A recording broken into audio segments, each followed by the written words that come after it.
তো বাড়িতে তো ভালো লাগছিল না, তাই ভাবলাম একটু বেরোই। আর আমি আজকে আবার সেই ফ্রেন্ডটার বাড়িতে গেছিলাম, যাদের বাড়িতে সেই একলা ম্যাওটা রয়েছে। আর একে আজকে ও আবার খুব আদর করছিল।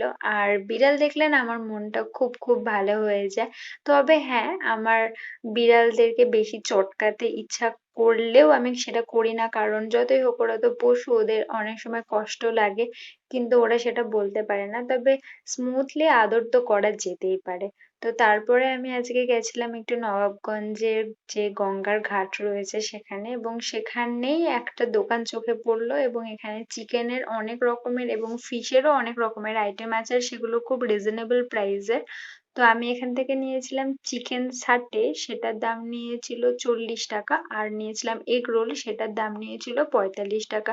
দুটোর টেস্ট মোটামুটি ভালোই ছিল। তোমরা নবাবগঞ্জে আসলে এই দোকান থেকে অবশ্যই একবার এগুলো ট্রাই করো। টাটা।